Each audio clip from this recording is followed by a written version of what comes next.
Welcome student. आज हम class 11th की फिजिक्स स्टार्ट करने वाले हैं। इसमें सबसे पहले हम बात करते हैं फिजिक्स क्या होता है।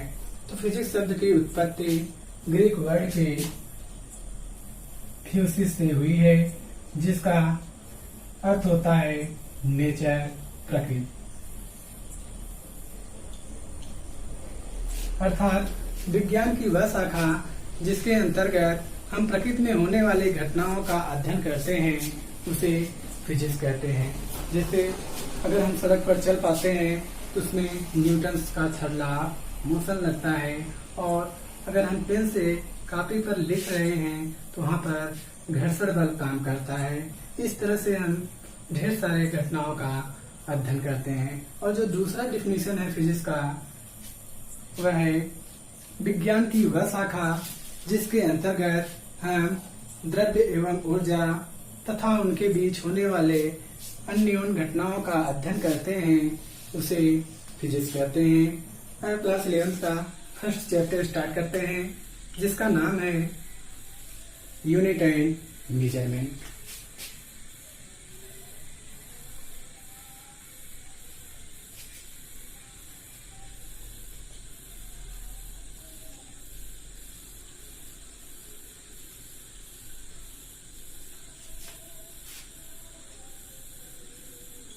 मापन एवं मात्रा।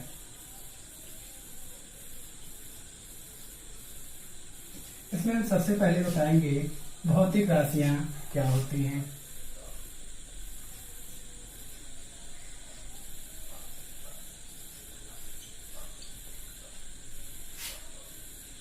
इसे इंग्लिश में फिजिकल क्वांटिटी कहते हैं।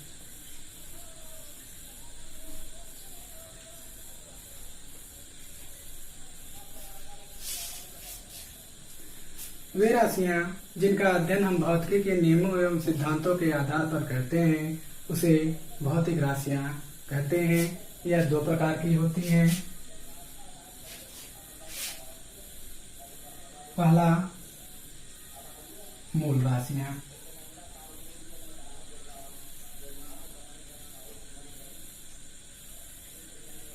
इसे इंग्लिश में फंडामेंटल क्वांटिटी कहते हैं।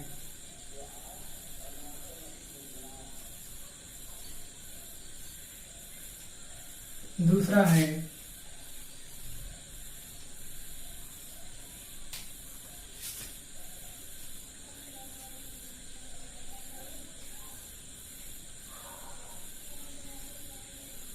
व्युत्पन्न राशियां। इसे इंग्लिश में डिराइव क्वांटिटी के नाम से जानते हैं।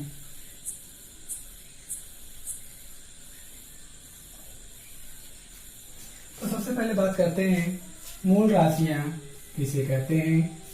इट मीन्स फंडामेंटल क्वांटिटीज किसे कहते हैं। वे राशियां जिन्हें प्रदर्शित करने के लिए हमें किसी दूसरी राशि की आवश्यकता नहीं होती है, उसे मूल राशियां कहते हैं। भौतिकी में इनकी संख्या 7 होती है। पहला, दूरी। दूसरा, समय। तीसरा, द्रव्यमान। चौथा, विद्युत धारा। पांचवा, ताप। छठा, ज्योति तीव्रता। सातवां, पदार्थ की मात्रा।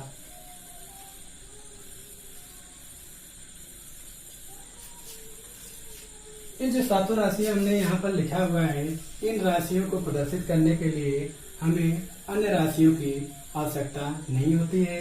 इसी सातों राशियों को हम मूल राशियां कहते हैं। अब दूसरा है व्युत्पन्न राशियां। व्युत्पन्न राशियां किसे कहेंगे?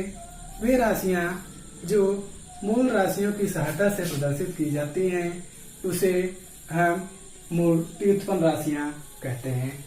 जैसे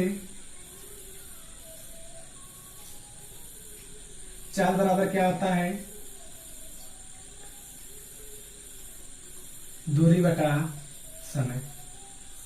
तो यहाँ पर देखिए दूरी क्या है, मूल राशि है, और समय भी क्या है, मूल राशि है। जब हमने इन दोनों का भाग दे दिया तो हमें एक नई राशि चाल मिल जाती है। अब चाल को हम इसी मूल राशियों की सहायता से प्रदर्शित कर रहे हैं, इसलिए चाल जो है व्युत्पन्न राशि हो जाएगी।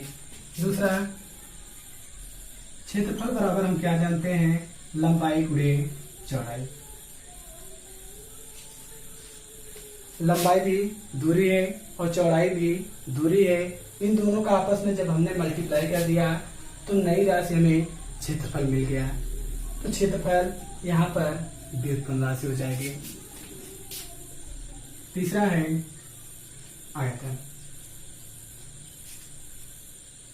आयतन बराबर लंबाई गुणे चौड़ाई गुणे ऊंचाई। यहाँ पर देखिए लंबाई भी दूरी है, चौड़ाई भी दूरी है और ऊंचाई भी दूरी है।